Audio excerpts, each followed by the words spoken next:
இங்கே ஒரு பொண்ணு கல்யாணம் முடிஞ்சு மாமியார் வீட்டுக்கு வாரா. ரொம்ப ரொம்ப ஆசைகளோடையும் கனவுகளோடையும் அவள் வந்திருப்பா. அங்கே பார்த்தா ஒரு வேலைக்காரன் இருப்பான். ஆனால் அந்த மாமியும் மாமனாரும் அவனை வெளியே வர விடாமல் உள்ளே போடா அப்படின்ற மாதிரி சொல்லியிருப்பாங்க.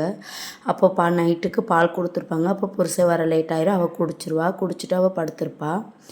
அதுக்கப்புறம் காலையில் வந்து பார்த்திங்கன்னா அவங்களுக்குள்ளே எல்லாம் நடந்திருக்கும். அவளும் குளிச்சிருவா. ஆனால் அவள் கிச்சனுக்குள்ளே சமைக்க போகும்போது அந்த வேலைக்காரன் அவளை ஒரு மாதிரியாகவே பார்த்துக்கிட்டே இருப்பான். அவளுக்கு ஒன்றும் புரியாது, கண்டுக்கிறாமல் போயிடுவா. இதுக்கடையில் அவன் ஃபோன் பண்ணாலும் அவன் எடுக்கவே மாட்டான், அவளை கண்டுக்கிறவும் மாட்டான். எப்போ அவள் வந்து தூங்குறாளோ அதுக்கப்புறம் வந்து அவன் வந்து பக்கத்தில் படுக்கிறதுமாவே தான் இருப்பாள். அவளை கண்டுக்கிறவே மாட்டான். இதுக்கடையில் மாமியார்ட்டையும் மாமனார்ட்டையும் அவள் அன்பாக இருக்கா, நீங்கள் 2 பேரும் இப்படியே எப்பயும் போல் சந்தோஷமாக இருக்கணும் அப்படின்ற மாதிரி சொல்லுவாங்க. அவங்களும் மாமனாருக்கு தெரிஞ்சால் சங்கடப்படுவாங்களே அப்படின்ற மாதிரி 2 பேருமே அந்த பொண்ணு அதை என்னங்கிறதையே மறைச்சிட்டு இருந்திருப்பாள். கடைசியில் ஒரு நாள் அவன் வெளியே போயிருப்பான். ஃபோன் பண்ண எடுக்கவும் மாட்டான். அவன் எங்கேயோ போய் ஸ்டே பண்ணிட்டு வந்திருப்பான். திடீர்னு அவன் வந்து வெளியே போயிட்டு வந்திருந்திருப்பான். அப்போ அவள் பேக்கை செக் பண்ணும்போது அதில் சில மேக்கப் திங்ஸ் இருக்கும். நான் ஒன்றும் வாங்கிட்டு வரலைன்னு சொல்லியிருப்பான். அப்போ இது யாருக்குன்னு கேட்கும்போது நீங்கள் போய் சொல்லாதீங்க, எனக்கு தான் அப்படின்ற மாதிரி அவள் ஆசையாக அதை எடுத்து வச்சுருப்பா. இல்லை இது உனக்கு இல்லை, நீ வை ஃபஸ்ட்டு அப்படின்ற மாதிரி அவன் வந்து அதை வாங்கியுமே வச்சுருப்பான். அப்போ இவளுக்கு ஒன்றுமே புரியாது, ஏன் இப்படி பண்ணுறான், இவளுக்கு வேறு யாரோட இல்லீகல் கான்டாக்ட் இருக்குமா அப்படின்ற மாதிரி நினச்சிருப்பா. ஆனாலும் அவனுக்கு உண்மை தெரியாது. அந்த நேரம் பார்க்க அவளுக்கும் சுகமில்லாமல் இருக்கும். ஹாஸ்பிட்டலுக்கு போயிருப்பாங்க. அவள் வந்து கன்சீவ் ஆகியிருப்பாள்.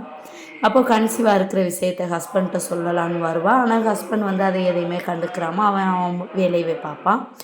ஆனால் அந்த மாமியாருக்கு ரொம்ப சந்தோஷமாக இருந்திருக்கும். அவள் எப்போ தூங்கும்போது வந்து அவள் ரூமில் வந்து அவன் இருக்க மாட்டாள். எந்திரிச்சு பார்க்கும்போது அப்போ என்னன்னு தெரியாத மணி அவள் இருப்பாள். ஒரு நாள் நைட்டு அவள் தண்ணி குடிக்க வந்திருப்பாள். அப்போ ஒரு ரூம்குள்ளே சத்தம் கேட்க அவள் என்னன்னு போய் பார்ப்பாள். அப்போ அந்த வேலைக்காரனும் அவனும் ஒன்றா இருந்திருப்பாள். அதை பார்த்து அவள் அதிர்ச்சி ஆகுறா, என்ன இப்படி அப்படின்ற மணி. அப்போ அவன்கிட்ட விசாரிக்கிறா, உன்னை எனக்கு கல்யாணம் பண்ணி வைக்கிறதுல எனக்கு விருப்பம் இல்லை, எனக்கு வந்து நான் வந்து இப்படி அப்படின்ற மாதிரி அவள் சொல்லியிருப்பாள். அப்போ இவளுக்கு தெரிய வருது, நம்மளுக்கோட இருந்தது இவன் இல்லை அப்படின்றது நினச்சிக்கிட்டு இதை உண்மையை கண்டுபிடிப்போம் அப்படின்ற மாதிரி அவள் வந்து குழந்தைய ஆபாசனம் பண்ணிட்டு வந்திருப்பாள். அப்போ தான் அவளுக்கு உண்மை தெரிய வரும்.